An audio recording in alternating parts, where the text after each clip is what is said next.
নমস্কার বন্ধুরা, শান্তি রান্নাঘরে সবাইকে স্বাগত। আজকে চলে এসেছি কুমড়ো ডোকা দিয়ে বানানো একটি পাঁচমিশালি পুরনো দিনের সবজি রেসিপি নিয়ে, যা হয়তো আপনারা অনেকেই খেয়ে থাকতে পারেন বা অনেকেই হয়তো নাও খেয়ে থাকতে পারেন, কারণ এটি একটি পুরনো দিনের রেসিপি।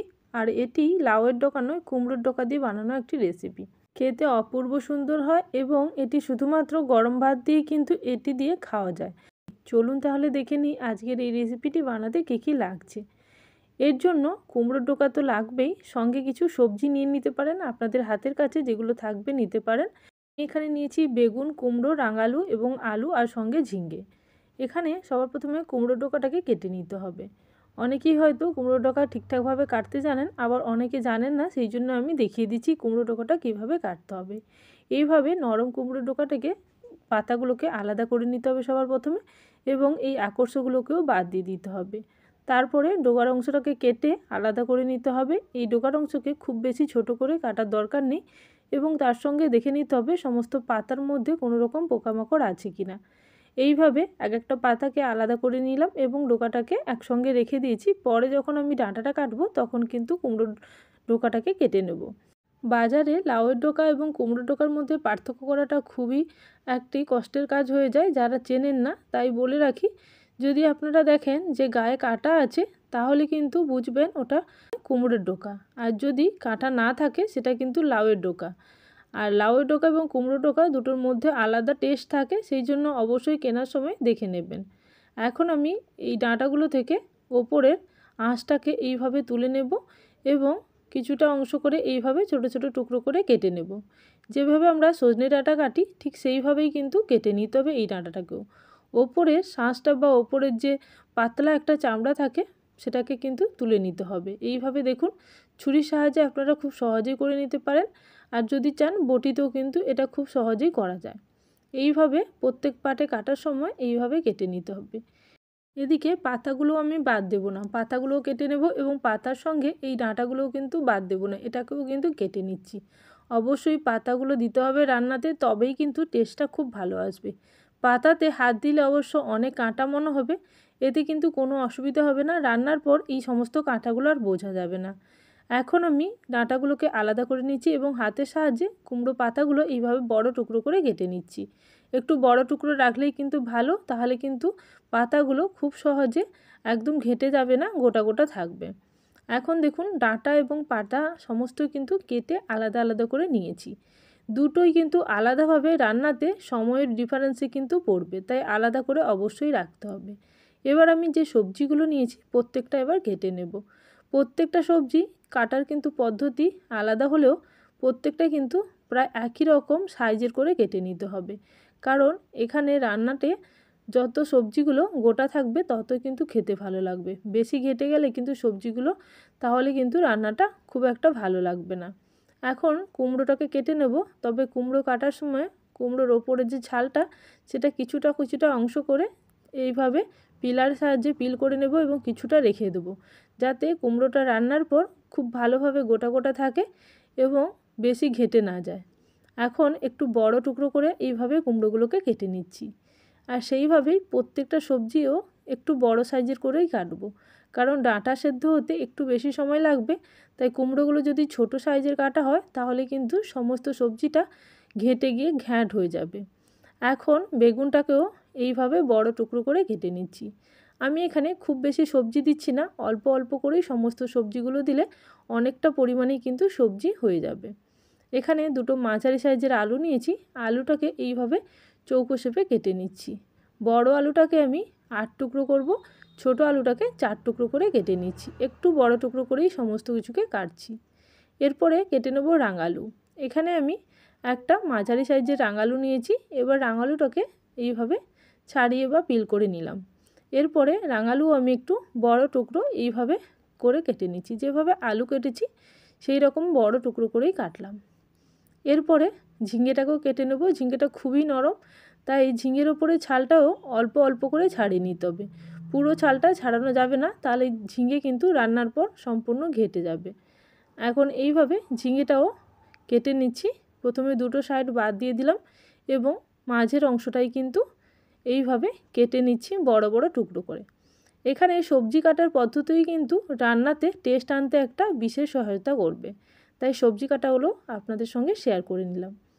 এখন আমি দিয়ে দিচ্ছি কড়াইয়ের মধ্যে বেশ কিছুটা তেল। এই রান্নাতে একটু বেশি পরিমাণে তেল দিলে রান্নাটার টেস্ট অনেকটাই ভালো হয়, কারণ এখানে কোনো রকম মশলা বেশি পরিমাণে পড়ে না। শুধুমাত্র তেল ফোড়নের সাহায্যেই কিন্তু রান্নাটা করলে এই রান্নাটা অপূর্ব খেতে হয়। এখানে তেলটা গরম হয়ে যাওয়ার সঙ্গে সঙ্গে আমি বেগুনগুলো দিয়ে দিয়েছি এবং বেগুনটাকেও লালচে করে ভেজে নেব, কারণ বেগুনটা একটু ভালো করে ভাজা হয়ে গেলে রান্নাতে দেওয়ার পরে টেস্টটা কিন্তু খুবই ভালো আছে। যেহেতু বেগুনটা আমি সবার প্রথমে ভেজে নিচ্ছি, তাই অল্প লবণ দিয়ে ভেজে নিলাম এবং একদম সবার শেষে কিন্তু এই ভাজা বেগুনটা দিতে হবে। কড়াই থেকে বেগুন তুলে নিয়ে এই তেলের মধ্যে শুকনো লঙ্কা এবং কালো জিরে ফোড়ন হিসেবে দিয়ে দেব। এই রান্নাতে এই মশলাটি স্পেশাল মশলা, আর এটাই রান্নার টেস্টটাকে অপূর্ব করে তোলে। এখানে আর কিছু মশলার ব্যবহার হয় না। এখন আমি দিয়ে দেব আলু। ফোড়নটা খুব ভালো করে 1 মিনিট মতন এইভাবে আমি নাড়িয়ে চাড়িয়ে নিয়ে আলুগুলো দিয়ে দিলাম। আলু দেওয়ার পরে আলুটাকে একটু নাড়িয়ে নেব, তারপরে দিয়ে দেব রাঙা আলু। এই রান্নাতে সবজিগুলো একের পর এক দিয়ে দিতে হবে, তবে যে সবজিগুলো সেদ্ধ হতে একটু বেশি টাইম লাগে সেগুলোকে আগে দিতে হবে এবং যেগুলো সেদ্ধ হতে কম টাইম লাগে সেগুলো একটু পরেই দিতে হবে। তাই এখানে আলু, কুমড়ো এবং রাঙালু সবার প্রথমে দিয়ে কিছুক্ষণ নাড়িয়ে চাড়িয়ে ভেজে নিয়ে ঢাকনা দিয়ে অল্প লবণ দিয়ে কিছুক্ষণ সেদ্ধ হতে দিতে হবে।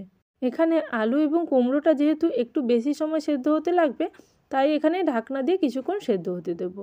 আর এই রান্নাতে একটি বিশেষ মশলা বা বিশেষ উপকরণ পড়ে, সেটা হলো মসুর ডাল। এই মসুর ডাল আমি কিছুক্ষণ আগেই ভিজিয়ে নিয়েছিলাম, প্রায় ধরুন 2 ঘন্টা মতন আগে।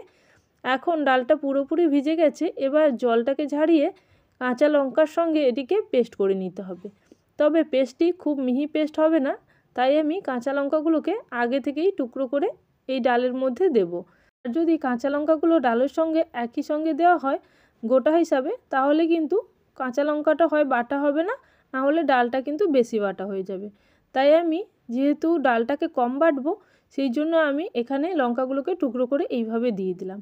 এবার ডালটাকে পেস্ট বানিয়ে নিচ্ছি। দেখুন এইভাবে পেস্ট বানাতে হবে, খুব বেশি মিহি নয় এবং খুব বেশি গোটাও থাকবে না। এইভাবে কিন্তু ডালটার পেস্ট বানিয়ে নিলাম। এবার এদিকে আমি ঢাকনা খুলে দেখে নেব যে আমার সবজিগুলো কতটা সেদ্ধ হলো। এই সবজিগুলো জল ছাড়াই সেদ্ধ হবে এবং পুরো রান্নাটাতে কোনো রকম জলের ব্যবহার হবে না, তাই ঢাকা চাপা দিয়েই রান্নাটা কিন্তু সম্পূর্ণ করতে হবে। এখন ঢাকনা খুলে দিয়ে দিলাম ডাঁটাগুলো। এই ডাঁটাগুলো সেদ্ধ হতেও কিছুটা টাইম লাগবে, তাই ডাঁটাগুলো দিয়ে দিতে হবে। এই সময় ডাঁটা দিয়ে আবারও কিছুক্ষণ ঢাকনা দিয়ে দিতে হবে। প্রায় 10 মিনিট মতন পরে ঢাকনাটা খুলে দেখে নেব এবং কিছুটা নাড়ি চাড়িয়ে দেবো। আর মাঝে মাঝেই আমি ঢাকনা খুলে নাড়িয়ে চাড়িয়ে নিয়েছি। অবশ্যই কিন্তু গ্যাসের ফ্লেম স্লো রেখে রান্নাটা পুরোটাই করতে হবে। যেহেতু জলের ব্যবহার হচ্ছে না, তাই এইভাবেই কিন্তু রান্নাটা করে নিতে হবে। এখন আমি দিয়ে দিচ্ছি ডাল বাটা। ডাল বাটা দিয়ে বেশ কিছুক্ষণ নাড়িয়ে চাড়িয়ে ডালটাকে এই সবজির সঙ্গে খুব ভালো করে মিশিয়ে নিতে হবে। সমস্ত সবজি এবং ডালটা খুব ভালো করে ভাজা ভাজা করে নিয়ে আবারও ঢাকনা দিয়ে রান্না করতে হবে। তবে এই সময় ডালের সঙ্গে অল্প পরিমাণে হলুদও দিলাম। যেহেতু এখনও পর্যন্ত কোনো রকম মশলা অ্যাড করিনি, সেই জন্য বাকি মশলাগুলো আগে করে দিয়ে দিচ্ছি এবং সঙ্গে দিয়ে দিচ্ছি স্বাদ অনুযায়ী লবণ। লবণ, হলুদ এবং কাঁচা লঙ্কা এই মশলাগুলো দিয়ে এই পুরো রান্নাটা অপূর্ব খেতে হয়। পুরনো দিনের রান্নাগুলো এত কম মশলাতে রান্না করা হতো, অথচ টেস্ট হতো কিন্তু অপূর্ব। এখন আমি দিয়ে দিচ্ছি কেটে রাখা ঝিঙে এবং সঙ্গে দিয়ে দিচ্ছি কুমড়োর পাতাগুলো। দিয়ে এবার কিছুক্ষণ ঢাকনা দিয়ে দেবো। যেহেতু কুমড়োর পাতা অনেকটা পরিমাণে আছে, তাই কিছুক্ষণ ঢাকনা দিয়ে একটু মুছতে দিতে হবে। কিছু সময় পরে ঢাকনা খুলে আবারও নাড়িয়ে চাড়িয়ে মিশিয়ে নিতে হবে। এইভাবে ঢাকা চাপা দিয়ে পুরো রান্নাটা হবে। এখন দেখুন এইভাবে কিন্তু নাড়িয়ে চাড়িয়ে সমস্ত মশলা সহ কুমড়ো এবং সঙ্গে কুমড়োর পাতাগুলো একসঙ্গে কিন্তু নাড়িয়ে চাড়িয়ে মিশিয়ে নেওয়ার সঙ্গে সঙ্গে পাতাগুলোর কোয়ান্টিটি অনেকটাই কমে গেছে এবং পাতাগুলো মজে এসেছে। এবার আরও কিছুক্ষণ ঢাকনা দিয়ে রান্না হতে দেব। এই 10 মিনিট মতন পরে ঢাকনা খুলে দেখুন কতটা জল বেরিয়ে গেছে। যেহেতু পাতা দিয়েছিলাম, পাতা থেকেও অনেকটা পরিমাণে জল বেরিয়েছে। এবার আবারও খুব ভালো করে নাড়িয়ে চাড়িয়ে মিশিয়ে নিচ্ছি। এখন রান্নাটা প্রায় শেষের দিকে, তাই বেগুনটা অ্যাড করে দিলাম। সমস্ত সবজিগুলো খুব ভালো করে সেদ্ধ হয়ে গেছে, তবুও কিন্তু দেখুন একটু বড় করে রাখার জন্য একটু গোটা গোটা আছে। আর এইভাবে থাকলেই রান্নাটা খেতে অপূর্ব হয়। এখন আমি আলুটা কেটে দেখিয়ে দিলাম, খুব সুন্দরভাবে সেদ্ধ হয়েছে।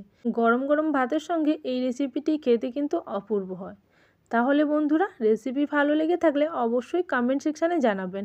আর যারা এখনও পর্যন্ত চ্যানেলটিকে সাবস্ক্রাইব করেননি, অবশ্যই চ্যানেলটিকে সাবস্ক্রাইব করে নিয়ে পাশে থাকা বেল নোটিফিকেশানে ক্লিক করে রাখবেন, যাতে আমার চ্যানেলে কোনো নতুন রেসিপি আসার সঙ্গে সঙ্গে আপনাদের কাছে সবার আগে নোটিফিকেশান পৌঁছে যায়। তাহলে আজকের জন্য এই পর্যন্ত। আবারও চলে আসবো নতুন কোনো রেসিপির সঙ্গে। ততক্ষণের জন্য সবাই ভালো থাকবেন, সুস্থ থাকবেন।